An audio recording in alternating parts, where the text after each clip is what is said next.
चलिए जानते हैं आज के देश और दुनिया के महत्वपूर्ण 20 बड़ी खबरें सिर्फ 5 मिनट में। पर अभी तक आपने इस वीडियो को लाइक नहीं किए हैं तो लाइक कर लीजिए, चैनल पे नए हैं तो चैनल को सब्सक्राइब कर लीजिए। तो चलिए वीडियो को स्टार्ट करते हैं।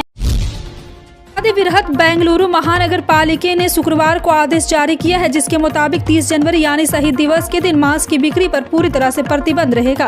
साथ ही बीबीएमपी ने यह आदेश भी जारी किया है कि 30 जनवरी से 20 फरवरी तक आगामी एरो इंडिया 2023 शो के मद्देनजर यलहंका क्षेत्र में भी मांस की बिक्री और वितरण पर प्रतिबंध रहेगा।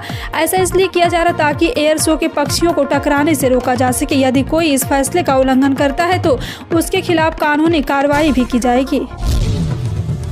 G20 देशों के सबसे शिक्षा समूह और पहले की बैठक 1 और 2 फरवरी को चेन्नई में होगी। G20 शिक्षा कार्य समूह मिश्रित शिक्षा के संदर्भ में मूलभूत साक्षरता, संख्यात्मकता सुनिश्चित करने, तकनीकी सक्षम शिक्षा को सभी स्तर पर ज्यादा समावेशी, गुणात्मक और सहयोगी बनाने, क्षमताओं का निर्माण करने, भविष्य के संदर्भ में जीवन पर्यंत क्षमता निर्माण, कार्य सीखने को बढ़ावा देने, अनुसंधान को मजबूत करने, समृद्ध सहयोग और साझेदारी के माध्यम से नवाचार को बढ़ावा देने पर ध्यान केंद्रित करेगा।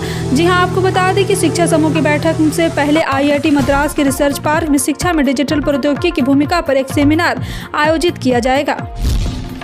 केंद्रीय स्वास्थ्य मंत्रालय के शनिवार के आंकड़ों के अनुसार भारत में कोरोना वायरस संक्रमण के मामले एक दिन में बढ़कर 93 हो गए, जबकि सक्रिय मामलों की संख्या घटकर 1842 रह गई। कोविड मामलों की कुल संख्या 4.46 करोड़ है और मरने वालों की संख्या 5,30,789 हो गई है, जो कि सुबह 8 बजे के अपडेट के बताया गया है। जी हां, आपको बता दें कि स्वास्थ्य मंत्रालय की ओर से आज सुबह जारी आंकड़े के मुताबिक बीते 24 घंटे में देश में कोरोना संक्रमण के 93 नए केस सामने आए।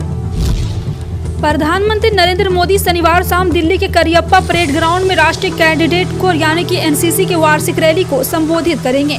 पीएम मोदी का संबोधन शाम 5:45 पर होगा। बता दें कि NCC इस साल अपनी स्थापना का 75वां वर्ष मना रहा है। इस मौके पर पीएम मोदी NCC के 75 सफल कार्यों के उपलक्ष्य में 75 रुपये के मूल्य का स्मारक सिक्का जारी करेंगे। रैली का आयोजन दिन और रात के एक हाइब्रिड कार्यक्रम के रूप में किया जाएगा। प्रधानमंत्री नरेंद्र मोदी ने राजस्थान के भीलवाड़ा में मलसेरी डुंगरू मंदिर में पूजा अर्चना की। पीएम नरेंद्र मोदी राज्य के लोक देवता भगवान देवनारायण की 1111वीं जयंती के लिए जिले के आसिंद में पहुंचे हैं। पीएम मोदी भीलवाड़ा में जनसभा को संबोधित कर रहे हैं। भीलवाड़ा में प्रधानमंत्री मोदी ने अपने संबोधन में कहा, भगवान देवनारायण और जनता जनार्दन दोनों के दर्शन करके मैं धन्य हो गया हूँ। उत्तर भारत समेत देश में एक बार फिर मौसम ने करवट बदली है। उत्तर भारत के कई राज्यों में शुक्रवार से ही बर्फीली हवाएं चल रही, जिस वजह से उत्तर भारत समेत देश के कई राज्यों में एक बार फिर ठंड का असर दिखाई दे रहा है। हालांकि मौसम विभाग ने अगले कुछ दिनों में ठंड बढ़ने की संभावना जताई है। वहीं राष्ट्रीय दिल्ली व NCR में शुक्रवार से ही बर्फीली हवाएं चल रही, जिससे दिल्ली NCR के तापमान में गिरावट दर्ज की गई।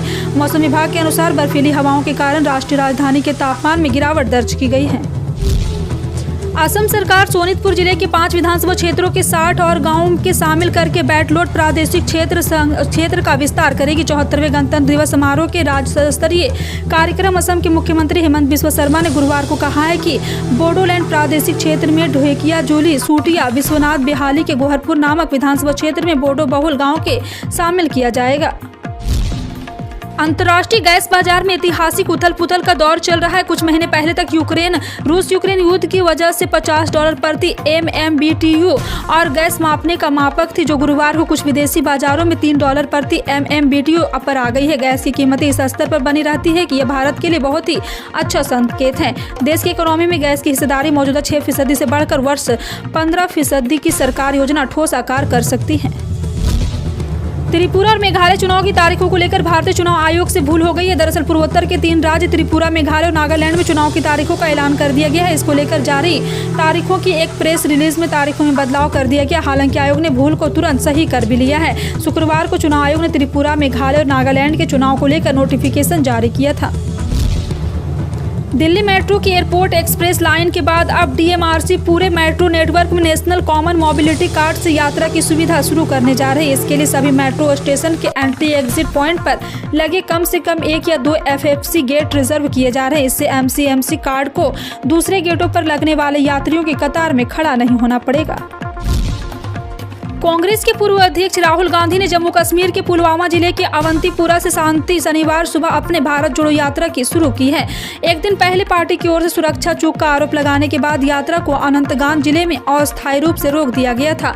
कांग्रेस ने शुक्रवार को आरोप लगाया कि केंद्र शासित प्रदेश में पुलिस की ओर से किए गए सुरक्षा इंतजाम पूरी तरह से नाकाम रही है। आरोपों पर जम्मू कश्मीर प्रशासन ने कहा है कि जितने लोगों की उम्मीद थी उससे कहीं अधिक भीड़ जुटने की वजह से सुरक्षा संसाधन पर दबाव बढ़ रहा था। United forum of bank union ने मुंबई में हुई सुलह बैठक में बनी सहमति के बाद 30 से 31 जनवरी को होने वाली 2 दिवसीय देशव्यापी बैंक हड़ताल स्थगित कर दी है। आपको बता दें कि बैंक कर्मचारियों के अखिल भारतीय महासचिव CH वेंकटचलम ने यह जानकारी दी।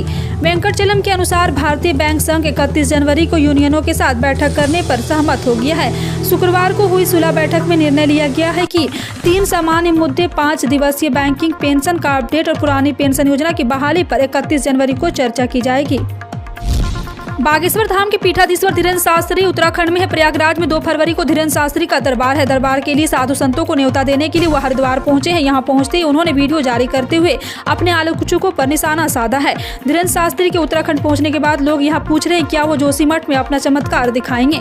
फिलहाल आपका इन सभी खबरों पर क्या कहना है कॉमेंट सेक्शन में टाइप करके जरूर बताएं। इसी तरह की पल पल की अपडेट जानने के लिए जुड़े रहें आप अपने NTS न्यूज चैनल से। मिलते हैं अगली बड़ी खबर में, तब तक के लिए जय हिंद।